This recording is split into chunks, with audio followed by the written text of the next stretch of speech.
think I am live, aren't I? Okay. I'd like to welcome everyone and thank you so much. I'd like to express my gratitude to Gaetano. Without the program and without Gaetano requesting me to be on the program, I wouldn't be here. So once again, Gaetano, a big, big hug to you. Thank you so much for allowing me to be on your program. And once again, I'd like to welcome you all, and I hope you're already registered and you're watching me. And if you're not, you'll be able to see the reruns as often as you wish to. For those of you who don't know me, my name is Alexandra von Hahn, and guess who I am? I'm someone really special. Otherwise, Gaetano wouldn't have me here. I'm an author of a cookbook, and the name of the cookbook is The Culinary Magic of the Emirates. I wrote the book about a year ago, which means it was published a year ago. It was written a little longer than that. I lived for 5 years in the United Arab Emirates, to be precise, in the capital city, in Abu Dhabi, while my husband was a German diplomat, and I decided to visit the Bedouins. Today they're not known as Bedouins. The Emiratis are called Emirati women or Emirati men. And subsequently the book or the notes and the research and the travels turned out to be a beautiful cookbook, which was taken over by a wonderful publisher by the name of Motivate Media Group. What I will be doing tonight, and for those of you who are already on the program, and those who are just clicking into the program, my name is Alexandra, and tonight we're going to be cooking together. We're going to be cooking together one small and very simple Emirati dish, but it's a very important dish.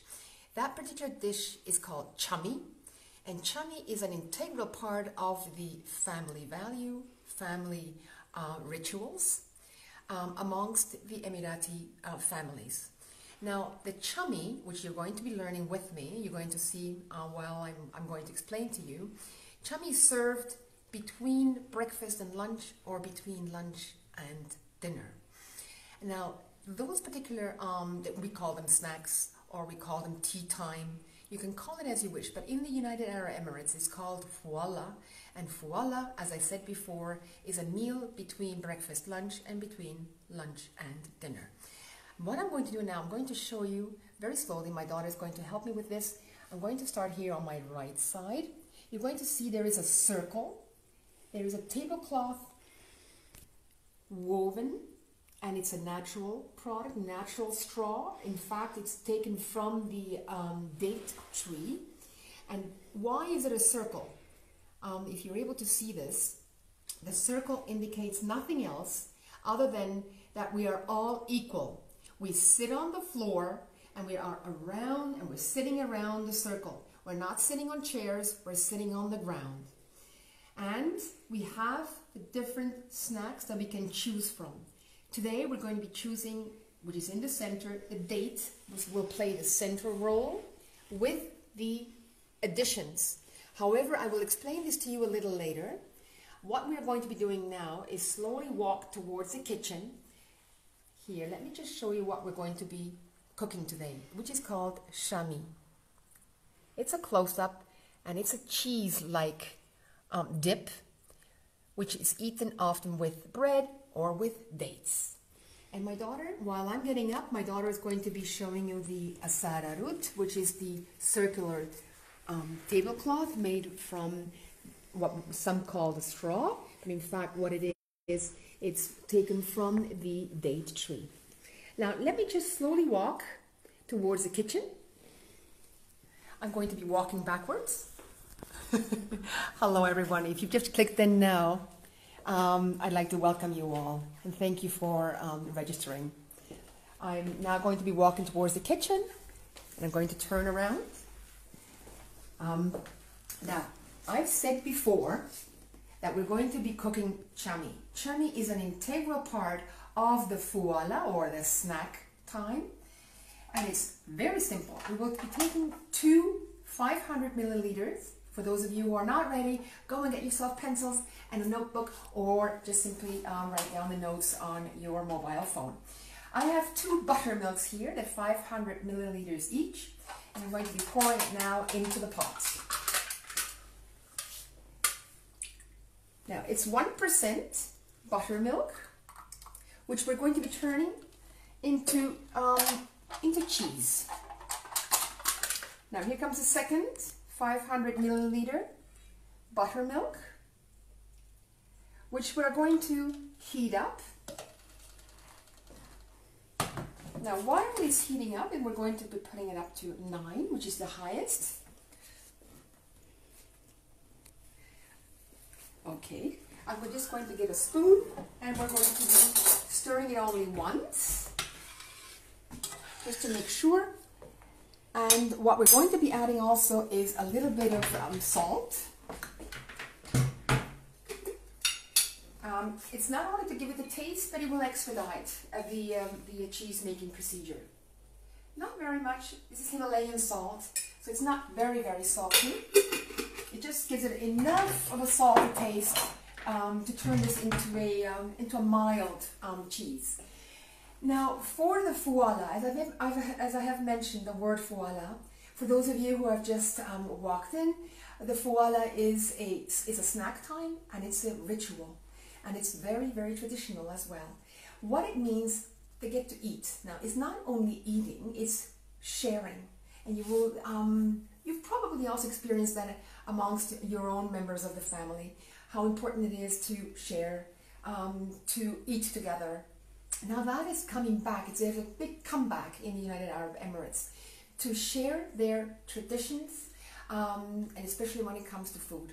And there is a very good reason for it. For many, many, many years, or for numerous years, many societies, not only the United Arab Emirates, but we've actually left our traditions, we've left our rituals. We became very curious, and we started eating fast food or other people's foods, which is interesting. We can always do that. But at the same time, what's happening in many, many countries is to return back to our roots, meaning what have we eaten many, many years ago? Is that still applicable for today, or is it not? Now slowly this is going to start to boil, and I'll let you know as soon as that starts to boil, because then it's almost done, by the way. The Emiratis have stressed, they have their Ministry of Education, they're also very keen on introducing their own culture or their own food culture back into the system, meaning the young mothers are becoming aware at the same time how important it is to not only to continue but to pick up their old traditions. Now, what does it mean? It means nothing else. It's very, very simple. Again, as I've shown you before, the round circular tablecloth made from, it's apart from the tree, from the upper part of the date tree, and on top of that you place cheese, or you place honey, you have date syrup. I'm going to show you there as well. Now I'm going to ask my daughter to come a little bit closer, and it's starting to boil, and when it starts to boil, the buttermilk, it's starting to separate. As you can see, there are some yellow spots, darker spots, and you can stay there. That's wonderful. The steam may just make it just a little darker, but that's all right. And we're almost there. As soon as it starts to separate, and the water will remain at the bottom, and the milk solids will come to the surface. Okay, we're almost there. I'm just going to turn one more time. I'm going to turn around and get you the addition. We were going to be adding, going to ask the camera person to come a little closer. We're going to be adding ghee, which is clarified butter. The Emiratis and in the entire Gulf area, clarified butter is what is actually being used there. They used to have the clarified butter made from camel milk. Today we buy it locally in the United Arab Emirates, not from camel milk or camel butter, but it's actually comes from India, from the cow. Okay, we're almost there. I'm going to ask my daughter Tamara to come a little closer again. We're almost there.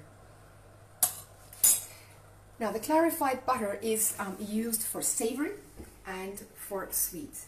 This particular cheese here is going to need just a little bit of fat, because there's virtually no fat in this cheese. And once we add the fat, we can decide how much water we will retain in the cheese, whether we want it dry or whether we want it smooth and more creamy. I tend to go for the little creamier, which means I add a little more fat, or I add fat rather, and I'm going to show you also how to add a little bit of the Emirati spice, which is actually very, very tasty. All right, here we go. It's starting. It's bubbling now, and it's separating.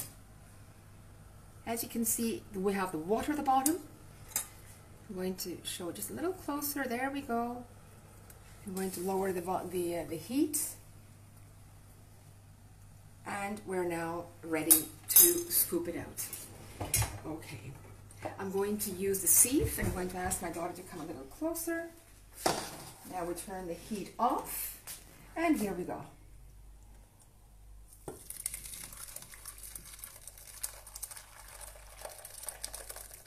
Now, we're going to retain most of it. There's very, very little cheese that remains behind.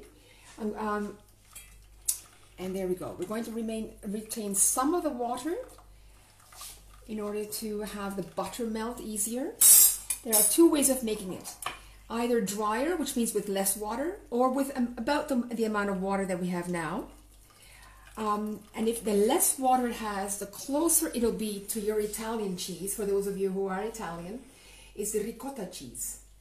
It's very similar, not the same, but if you wanted to visualize or at least have an idea as to how it could taste and what the consistency is, it's closest to the ricotta, to a medium mild ricotta.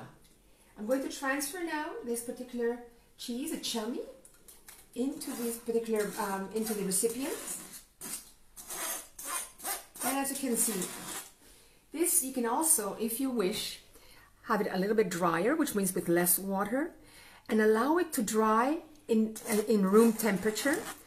And the following day, if you wanted to, you can actually shape them into small balls, dry them in the air for about 2 or 3 days, and then store them in the refrigerator or cover them with oil. It's actually a wonderful way of eating chami as well. And the Emiratis, they eat it both ways, which means the wet way, or in this particular, with this consistency, or the drier method, and then leaving it to dry for several days. Okay, we're done now in the kitchen, with the exception of, I forgot something which is very important. I'm going to add a little bit of clarified butter, or also known as ghee. There we go. And we allow it to melt. There we go. Okay, we're going to go inside, back inside. I'm going to try to walk backwards, see if I can. Okay, there we go. Okay, and we're back to the same position where we were before. We're back to the saladut, which is the Emirati tablecloth. And there we go. I'm going to show you now a close-up of what we have just done now. Chami, which is the wet one, and here is the drier, which is much closer to your ricotta. And Emiratis like to eat it plain or with a little bit of butter. And there's another addition that they absolutely enjoy. Emiratis have, as all the countries around the Gulf area, they have their own spice mixture, as we have, for example, our own spice mixtures as well in Italy or in Spain or in Germany. In the Gulf area, this is a combination of virtually all spices. In this particular spice combination, we have a dominant fragrance of cumin, which is absolutely exquisite. This particular mixture here, which is also mentioned in my book, and I'm going to be teaching you this most likely in one of my next episodes. It's called Bizarre, spelled B-Z-A-R. I'm just going to sprinkle a little bit here on top. There we go, just a little. And we mix it. There we go. The other one I'm just going to leave it plain. Now I'm just wondering if any of you who enjoy eating ricotta, if this is familiar to you? Have you ever perhaps even made your own ricotta at home? Are there any similarities? Comments. I'd love to hear your comments, and love to see if you thumbs up or thumbs down. However, if you copy this particular recipe, and I'm going to repeat it again, which is 2 times or 1 liter of buttermilk, 1%, or with a higher percentage. There might be a 2% out there as well. I've only seen the 1%. And in the United Arab Emirates, they don't call it buttermilk, they call it laban, and it's a little higher in percentage. It's anywhere between 1 and 5%. It's just a little smoother, a little creamier, and you can also add a little cream here if you so wish. Again, now here is where we come into the picture. I have mentioned that there is a reason why we have the circle. The circle meaning if everyone who joins in during snack time, anyone can walk into the house, the cousins, the sisters, the uncles, the aunts, the families are large. They know the fouala will be there waiting for them. And if it's not there, it's in the kitchen and it will be out within the shortest period of time. So why this fouala? This particular fouala is a stage 1, which means the stage 2, the stage 2 is a little more complicated, and the 3rd level, there you have a lot more food, and then it fuses in with dinner or it fuses in with lunch. That's still called fouala, but fusing into the next large meal. In this particular case here, as you can see, this fouala arrangement is a snack arrangement, strictly a snack arrangement. Now, I'm going to ask the camera to come a little closer to the dates. You can just have a look at the dates. These are fresh dates, and they've been pressed together in order for the sweetness of the dates to exude out and transfer to the other dates, meaning that they stick to each other. These are the dates directly from Abu Dhabi, from an area called Al Ain, and the name of these dates is Lulu. And here they're a little more, you can actually see the color. It's a little lighter at the end, meaning where they're actually being held by the stem. And towards the tip, it's brown in color. So in fact, if you're actually going to be harvesting them from the tree, they're 2-colored, dark and very light at the top. Dates are commonly 3 or 4 dates are eaten per day. I'm going to now show you every date has a pit. The pit is very, very important. And this is why most Emiratis in the past, not now, here is the pit, and I'm going to place it here on the plate. In the past, meaning about 30 years or 20 years ago, they kept the pit, they roasted the pits, and they drank their Emirati coffee from Emirati date pits. Now I'm holding the date in my hand. With my right hand, I'm eating with my right hand, as Indians do as well. And I'm going to take just a little bit of the chami. I open up the date and make sure there is chami placed into the date. And this is how it's eaten, meaning you have the sweet, you have the cheese with a little bit of butter and with a little bit of their Emirati spice called bizar. That's one way of eating. I'm going to place it now here on the side. The ritual is that every guest who's sitting around this particular sararot, they can help themselves, but there is never grabbing. And there is a sign of respect, meaning whoever is sitting at this end, for example, will be helping him or herself from these dishes. If he or she wishes to have anything from the other side, they will ask for permission in order for the dishes to be either exchanged or to be given to the person sitting at this particular end. For anyone sitting anywhere, they can always grab, meaning take a date. In this case, it's a date. It's a centerpiece, but everything else they will have to ask, as I said before, ask for permission in order to enjoy the other dishes as well. And there's a reason for it. There is an order, meaning during lunch, dinner, breakfast, and fouala time, it's grounding time. According to the Prophet Muhammad, which has been passed on, as you know, through the Quran and by word of mouth to the youngsters, there is no conflict. There are no conflicts as between the parents or parents with the children while they're eating. And this is the reason why all children are brought or are taught rather by their parents or by their aunts and uncles, by their siblings. There are always very, very large numbers as far as the family is concerned. So someone is always there to teach them what the rituals are and their traditions. In other words, you see me sitting cross-legged, meaning sideways. That's one way of sitting. Just to make sure that the sole of the foot is not showing towards the food. Never. It's actually away from the food. This is one way of sitting. I'm going to cross my legs. It's this very common way. You've already seen it before, and I'm sure all of you are familiar. Or just comment whether you've experienced eating Arabic food sitting on the floor around the sadarut with your legs crossed. Possibly even sitting like this for an hour. Just visualize that. Again, the soles of the feet are not facing the food, they're facing away from the food. And there's another way of sitting.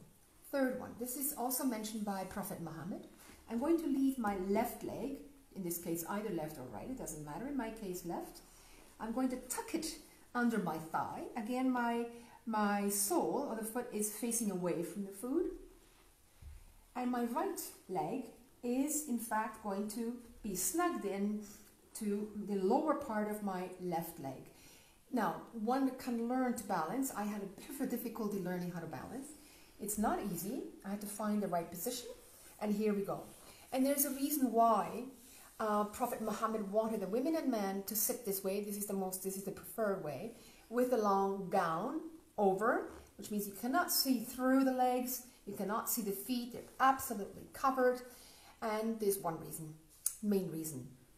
It's to make the person feel comfortable at the same time, but not too comfortable. In other words, the food should not be gulped. The food should be enjoyed from a distance, not too close, not too far. There's water. So you can see I also have a glass of water on the sadarut or on the tablecloth. There's 1/3, the body, when you're eating, 1/3 of the space in your stomach is water, 1/3 food, and 1/3 air. In other words, this is, in my opinion, these are my words, Prophet Muhammad probably had a very good a body maintenance or a method of dieting without calling it a diet. This is actually food intake control.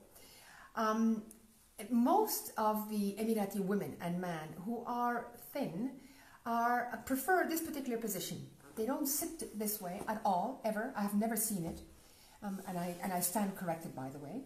Or they do not prefer to sit. This is not their seating preference at all. In fact, I'm going to go back, which is the more difficult one. You tuck your foot under your posterior and snug your right leg. In this case, right leg. It could be the left leg for you, just next to your breast. Or if you can, some are able to do it so that you can tuck in your tummy this way, and you eat far less. I can tell you that. You cannot possibly overeat because you will feel it very quickly. Okay, I'm going to go back to the first position in order for you to be able to see what I'm going to be talking about. We have 2 types of cheeses, and we are going to go back to the dates. What I have here, the date is going to be always the important part in this particular snack period. We have the wild black honey from the United Arab Emirates. This amount here that you can see, which is perhaps, if we're very lucky, half a cup, costs about 22 euros. The wild black bees in the United Arab Emirates are dying as well, unfortunately. However, the honey is still being sold, and they're trying to maintain the black wild bees for as long as they can. Okay, I'm going to place this back down here, and this is how this is eaten. The date is dipped into the wild honey and then eaten this way, followed by, because it's very sweet, and the taste of the black honey is simply exquisite. I'm going to now go over and have some of the wild salads, which is what they like as well, which is rucola. In this case, it's rucola. This is wild or relatively wild, organic rucola, and it's eaten following each other or together. And there's a reason. They're green wild herbs in the United Arab Emirates. There are many of them. They're always bitter and very good for the digestion. They're not sweet at all, and they're eaten raw, and they're eaten after or before having eaten a date. This is very, very traditional, and nowadays it's becoming less and less. They're still eating the wild herbs if they can get a hold of. If not, they're bought commercially, and they're under the organic section in the United Arab Emirates. Now, I've shown you the bizarre, which is their local spice mixture. Every family has their own spice mixture. In my book, it's mentioned as well. And the Arabic flatbread, I'm going to take a small piece, again with the right hand. You can either dip it in to the cheese and then eat it together with a little bit of honey. Just dip very little on it and proceed eating. And it's you always eat with your right hand, and it's and you chew slowly. Water or juices as they're serving now. Nowadays they also serve juice or soft drinks. And then we have the another container here, and this is date syrup. This is also again date syrup from Al Ain, which is a city inside the next to the island of Abu Dhabi, but in the Emirate of Abu Dhabi. If you look at the map, we have the island of Abu Dhabi, and we also have the Emirate of Abu Dhabi. Now, I'm going to take this date, I'm going to dip, I'm going to ask Tamara to come a little bit closer and to zoom in to this black date syrup. Absolutely exquisite. Again, this can be eaten together with the wild herb or followed by the wild herb. As you can see, you have several options on what you can eat. And what I have not talked about, but I will be talking about this next time, is the Emirati coffee, which is drunk from a demi-cup, never filled, but I'm going to surprise you next time. And we have the Emirati coffee recipients, or the coffee pot. One is the traditional and one is the modern one. The traditional one is not easy to get anymore. However, I was very, very lucky. I was able to buy 3 or 4 of them, actually 4. And the modern ones are now made in China. I bought the ones that were made in Japan, and they hold the heat very, very well. Now, what I'd like to come back to, and I'm going to finalize this, with what we have experienced is a beautiful arrangement for snack time, morning or afternoon. And there are, as I said before, family traditions, there's respect, and the rituals are as such that anyone who's sitting around the sararut is to respect the person next to him or her, left or right, and across. And as far as the eating procedure is concerned, it's also a little slower than eating lunch and dinner. It's time to network, this is what it is. And at the same time, it's also respecting yourself. All right, I'm going to conclude at this particular time, and I'd like to thank you all. But I am going to ask you to all give me a thumbs up or a thumbs down. I hope not. And lots of smileys, and enjoy doing this particular recipe, the chuma. Thank you again, and take care of yourself, and I'll see you next time. Bye-bye.